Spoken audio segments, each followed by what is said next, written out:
Assalamualaikum warahmatullahi wabarakatuh. Salam jumpa dengan saya Suratunisu Channel.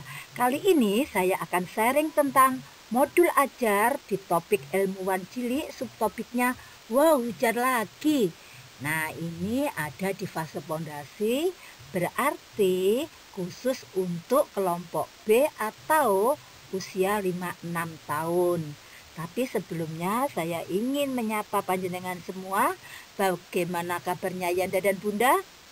Alhamdulillah, itu harapan saya selalu. Panjenengan senantiasa diberikan kesehatan, kemurahan rezeki, kelancaran dalam segala aktivitas, dan sukses selalu.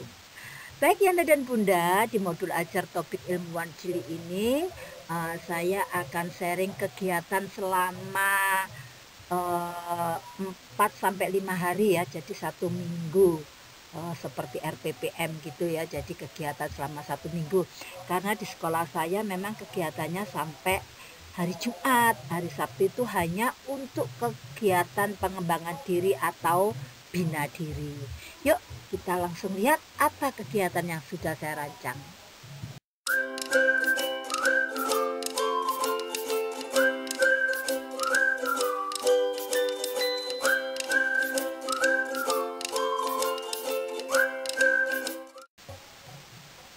Baik Yanda dan Bunda, saya tidak akan mengulang lagi bagaimana komponen dari modul ajar atau RPP plus itu ya.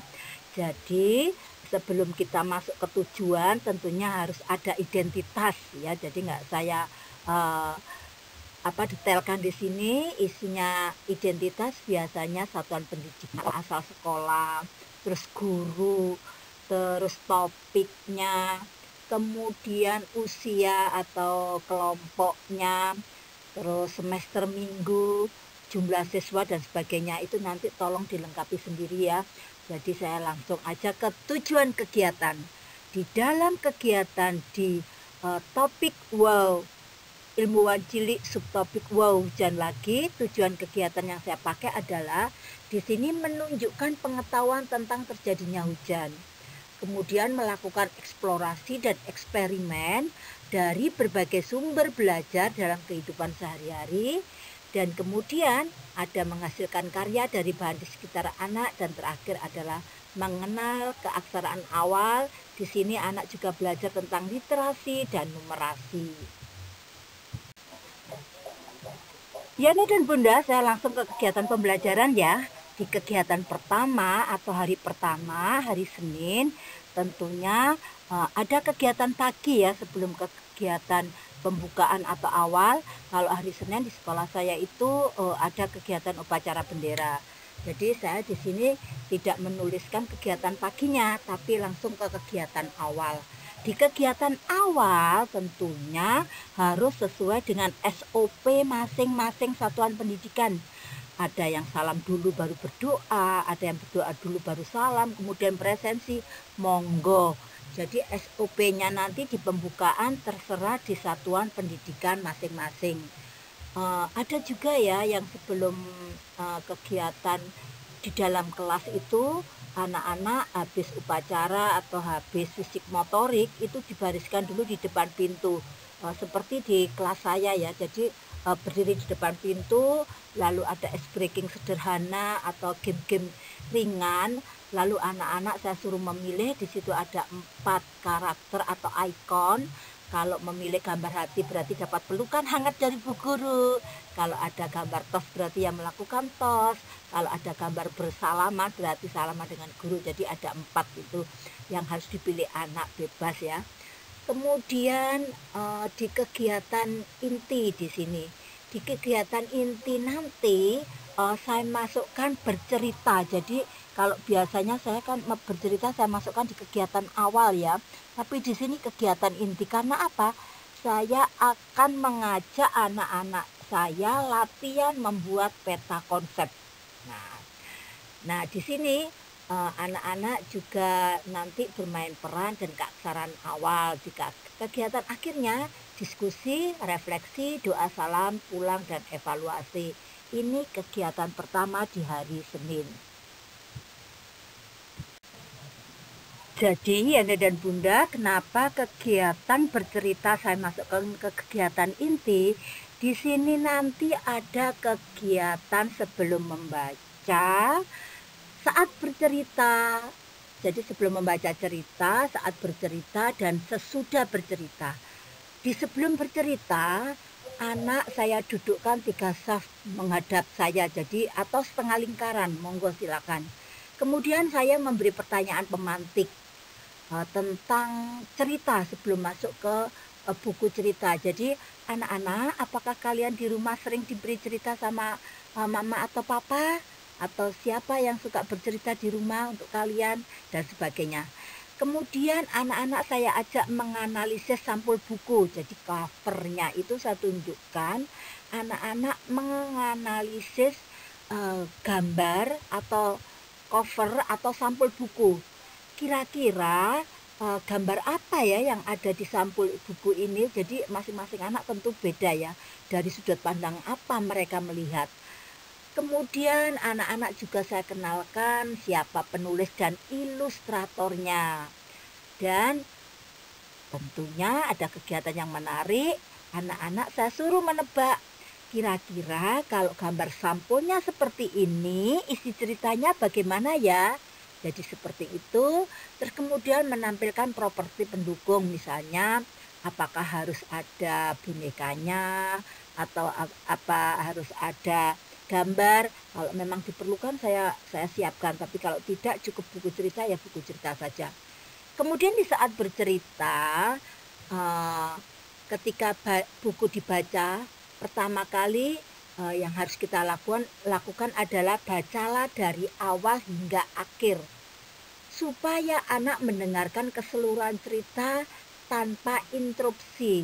Jadi apa informasi yang diterima anak dari isi buku cerita tadi utuh ya. Jadi jangan dipenggal-penggal. Kalaupun ada misalnya apa itu namanya yang perlu ditekankan, itu tidak kesemuanya ya, hanya beberapa yang perlu penekanan. Nah, ketika anak sudah lebih mengenal ceritanya, diskusi tentang buku atau kegiatan lain dapat diselipkan ya. Jadi seperti itu. Kemudian sesudah bercerita, apa yang harus dilakukan guru? Ajak anak untuk membuat peta konsep. Wah, ini luar biasa sekali peta konsep dibuat. Bagaimana ya? Nah, ini kita beri pemantik pada anak-anak. Mungkin anak-anak kita ajak membuat peta konsep dari latar belakang atau latar background dari isi cerita tadi, apa yang bisa ditemukan anak-anak. Atau mungkin dari tokoh dari isi cerita, atau mungkin dari cerita itu sendiri. Nah, lalu kita tuliskan apa-apa yang menjadi masukan anak-anak. Kemudian kita diskusikan tadi ya, tokoh, latar, plot cerita untuk bisa membuat peta konsep. Kemudian anak-anak saya ajak untuk menceritakan kembali. Mungkin tidak semua ya, kalau murid saya 20 nggak mungkin lah 20 saya beri kesempatan semua, tidak ya. Jadi ada beberapa anak yang berani, itu saya beri kesempatan untuk menceritakan isi cerita yang sudah didengar tadi di depan. Dan beberapa anak yang cenderung menarik diri atau introvert atau pemalu atau tidak mau tampil, itu dengan motivasi dan contoh dari teman-temannya yang berani tadi, itu kita ajak untuk kita dorong untuk mau bercerita ke depan. Kemudian bisa kita memberikan alternatif akhir cerita yang berbeda. Misalnya kalau cerita itu tadi endingnya misalnya A, kita buat seandainya kalau misalnya gini ya, contohnya ya, tetes air hujan, karena ini nanti hubungannya dengan air hujan ya. Perjalanan tetes air hujan, di ending cerita itu kan tetes air hujan itu tadi ketika menguap menjadi awan, berkumpul lalu tertiup angin, karena tidak kuat akhirnya jatuh, jadilah tetesan-tetesan air hujan yang kembali lagi jatuh ke tanah, kembali lagi jatuh ke sungai, kembali lagi jatuh ke danau, kembali jatuh lagi ke laut. Jadi seperti itu. Nah, ini kita alihkan atau kita buat beda. Kira-kira bagaimana anak-anak respon yang mereka tampilkan. Jadi, seandainya awan tadi ketika ditiup sama angin, dia bertahan, tidak tidak jatuh, bagaimana ya? Jadi seperti itu. Jadi di sini juga melatih anak-anak untuk berpikir kreatif dan kritis. Kemudian memberikan lanjutan cerita atau kita penggal cerita itu biar anak-anak yang melanjutkan. Jadi seperti itu. Nah, sekarang hari kedua berarti Selasa. Kegiatan apa yang saya susun? Yaitu nanti anak-anak bermain peran tentang aktivitas yang ada di dalam buku tadi, lalu berkreasi dan keaksaraan awal. Nah, ketika kemarin anak-anak sudah apa itu namanya mendengarkan cerita, lalu kita ajak anak-anak sebelum ke kegiatan itu kita review kegiatan kemarin. Siapa yang masih ingat cerita Bunda kemarin tentang apa ya? Terus siapa saja yang ada di situ, tokoh siapa saja? Ada tetes air hujan, ada matahari, ada laut, ada awan. Jadi seperti itu. Ada angin. Nah, sekarang ayo kita peragakan atau kita bermain peran. Bunda sudah punya gambar laut, Bunda punya gambar tetes air hujan, Bunda mempunyai gambar matahari, awan dan angin. Siapa yang mau jadi awan, angin? Jadi peran itu biar mereka memilih sendiri. Kalau semua berebut pada satu peran, yang peran lainnya tidak mau, untuk menyiasati bisa dibuatkan game. Jadi seperti itu ya. Lalu anak-anak diajak berkreasi, yaitu menggambar tentang hujan. Jadi berikanlah kebebasan anak menggunakan alat gambar yang sudah disiapkan guru. Jangan hanya menyiapkan krayon saja ya, mungkin ada cat air, mungkin ada pasta kreatif, mungkin ada arang atau apa. Silakan anak-anak mengekspresikan diri, mereka menggambar hujan menurut apa yang dipahami. Kemudian keaksaraan awal yaitu kita siapkan di situ di meja masing-masing anak itu, kita susun, misalnya kita setting hadap-hadapan gitu ya. Lalu kita letakkan gambar banyak tokoh, ada matahari, ada angin, ada awan, ada laut, ada gambar lagi matahari. Nah, silakan mereka memilih mana yang dipilih. Kemudian kalau sudah memilih gambar tersebut, anak-anak disuruh membuat atau menirukan di gambar tersebut kan ada ini ya, nama dari gambar tersebut, misalnya matahari, ada namanya matahari. Nah, anak-anak menyusun kata matahari atau awan atau laut atau sungai atau angin, awan, mendung yang sudah dipilih mereka dengan menyusun lospad yang sudah disiapkan guru. Lospad yang saya pakai adalah karena di sekolah saya banyak palem ya, pohon palem itu ada bijinya yang rontok buahnya itu saya ambili, itu anak-anak menyusun dari biji pohon palem. Tapi kalau panjenengan mau menggunakan kancing baju, tutup botol, kerikil silakan. Tapi di sini saya pakainya pakai biji palem. Di sini ya keterangannya bermain peran, berkreasi, dan keaksaraan awal atau literasi ya. 1. Memberikan pengarahan dan aturan-aturan tata tertib bermain peran. Jadi untuk bermain peran, memilih perannya tidak boleh berebut. Kita pakai game ya atau bagaimana itu monggo silakan Bu Guru atau Bunda Yanda menyiasatinya. Kemudian menyiapkan properti yang tadi yang saya sampaikan, gambar-gambar tadi ya, siapa yang mau berperan jadi matahari, siapa yang mau berperan menjadi awan dan sebagainya. Lalu anak-anak setelah bermain peran memilih peran, lalu bermain peran, kemudian anak-anak merapikan lagi alat permainan tadi, gambar-gambar tadi dikumpulkan, disimpan, mungkin ada tempat penyimpanan tersendiri. Itu nanti anak-anak kita ajak untuk latihan merapikan bersama Bu Guru tentunya. Kemudian berkreasi, yaitu membuat gambar hujan dari bahan yang ada atau disiapkan guru tadi, macam-macam pewarna ya, silakan monggo Yanda dan Bunda kreativitasnya mau menyiapkan berapa banyak pewarna yang untuk dibuat anak-anak. Kemudian di keaksaraan awal tadi hadirkan atau siapkan gambar tokoh di meja yang berisi inspirasi bahan bermain anak. Jadi mungkin anak-anak tadi aku sudah bermain peran jadi matahari, berarti aku ambil gambar matahari misalnya, seperti itu. Lalu disediakan beberapa bagian atau lospat ya, yang tadi saya sampaikan, boleh pakai kancing baju, boleh pakai tutup botol, boleh pakai kerikil. Kalau saya tadi kan saya sampaikan saya pakai biji palem ya. Kemudian berikan kebebasan pada anak untuk membuat sesuatu, yaitu tadi sesuai dengan pilihannya ya. Kemudian berikan dukungan ketika anak membutuhkan. Jadi ketika anak tidak bisa menyelesaikan, kita motivasi, kita dampingi. Terus guru mengobservasi dan mencatat proses dari karya anak tersebut.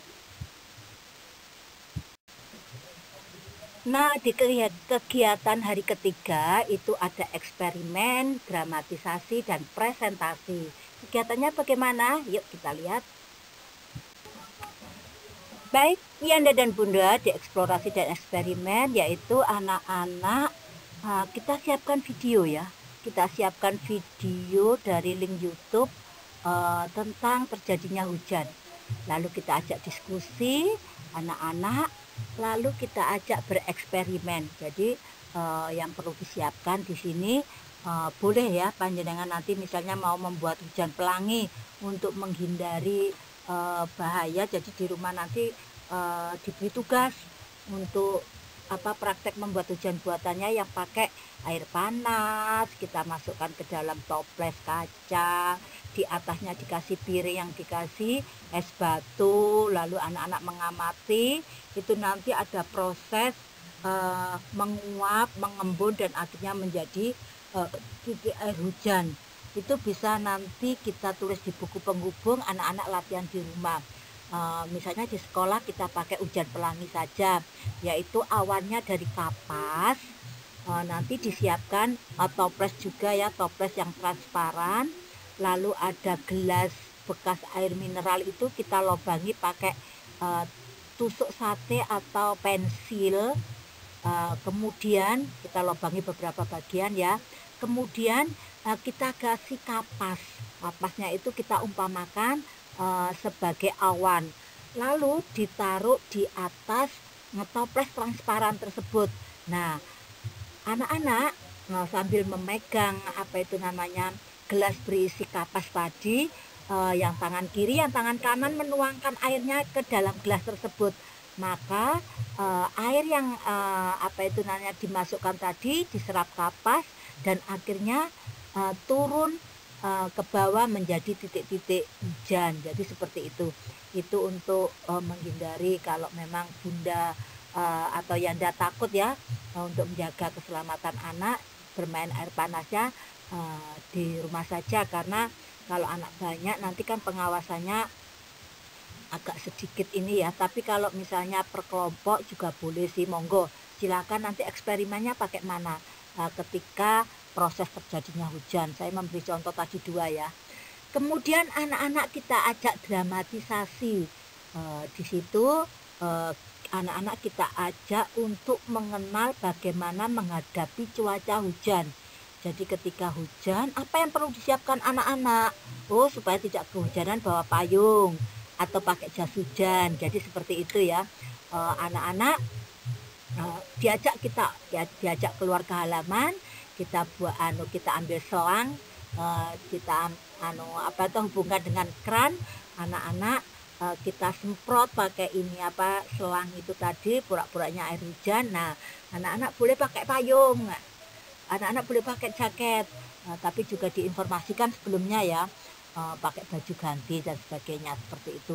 Atau mungkin anak-anak dikasih botol botol apa itu bekas air mineral yang tutupnya kita lobangi 3 atau 4, kita isi air lalu dipencet, jadi anak-anak saling mengejar apa pura-pura jadi hujan, apa itu namanya menyemprot temannya seperti itu. Itu akan seru sekali ya. Jadi anak-anak tahu bahwa ketika hujan saya harus melindungi diri dengan jas hujan supaya tidak basah atau mungkin pakai payung. Jadi seperti itu. Ini akan jadi pengalaman yang menyenangkan buat mereka. Lalu anak-anak juga kita ajak presentasi ya. Ketika sudah selesai eksperimen tadi, sudah bermain dramatisasi, sudah ganti baju masuk kelas, anak-anak boleh mempresentasikan apa yang sudah dilakukan tadi, apa pengalaman eksperimennya atau dramatisasinya, monggo. Itu nanti apa itu untuk menggali dan mengingatkan kembali kegiatan yang sudah dilakukan anak untuk lebih menanamkan ke memori mereka. Di hari keempat, yaitu membuat kreasi dari bahan sekitar, lalu numerasi, dan akhirnya literasi. Anak-anak kita ajak bersama-sama membuat tepuk hujan. Di sini juga bisa kita selipkan ya, bahwa hujan itu ciptaan Tuhan loh. Jadi ketika kita orang muslim, ketika tahu ada hujan, kita harus baca doa turunnya hujan, supaya hujan itu bermanfaat bagi kita. Jadi seperti itu ya. Jadi ini nanti bisa juga ditambahkan hafalan doa turun hujan, atau mungkin panjenengan buatkan di hari lainnya, monggo silakan ya. Jadi kegiatan di hari keempat membuat kreasi dari bahan sekitar yang sudah disiapkan guru, lalu numerasi dan literasi. Nah, di sini ketika hasil karya itu bagaimana?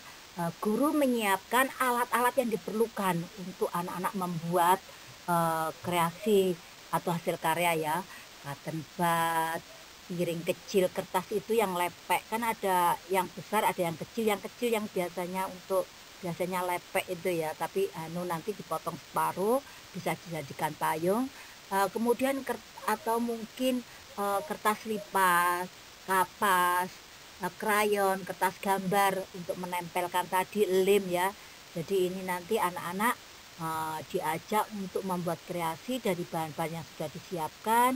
Misalnya piring kertasnya lagi dipotong jadi 2, dijadikan payung, cotton budnya jadi tangkainya, kemudian kapasnya jadi ditempel di atas jadi awan, lalu titik-titik hujan itu dengan gambar krayon atau bagaimana. Jadi ini biarkan anak-anak berkreasi ya, tapi tentunya untuk memantik bolehlah gurunya nanti memberi contoh. Jadi tapi untuk pengembangan kreasi biarkan mereka. Kemudian di menyusun puzzle, di sini bisa bunda-bunda atau yanda menyiapkan kepingan terjadinya proses terjadinya hujan tadi, ada kepingan puzzle gambar, ada juga kartu angka. Jadi anak-anak ketika menyusun gambar tadi menjadi 4 berjajar ke samping, atau mungkin dijadikan segi 4, itu nanti kartu angkanya angka 1 di mana ditaruhnya. Jadi di sini anak-anak juga mengenal seperti itu ya. Kemudian di tepuk hujan, yaitu tepuk proses terjadinya hujan, anak-anak diajak diskusi. Lalu apa cetusan-cetusan atau celotehan mereka itu, lalu kita catat, lalu kita buat suatu susunan kata, kita ajak kesepakatan anak-anak bagaimana kalau seperti ini ditambahi atau tidak, lalu baru kita buat untuk jadi tepuk hujan. Jadi seperti itu.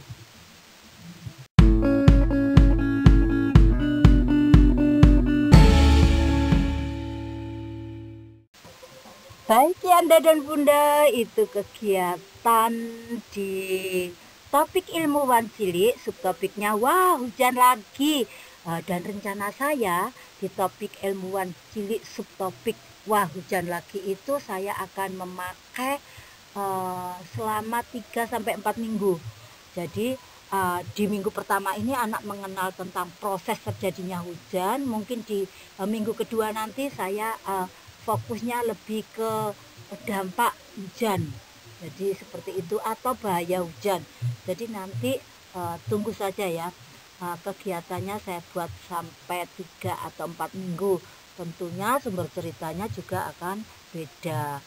Dan yang menginginkan atau apa itu membutuhkan dari RPP yang saya sedang sharingkan ini ya, materi ini bisa langsung ke catatan Nining WordPress.com untuk mengunduhnya. Nanti saya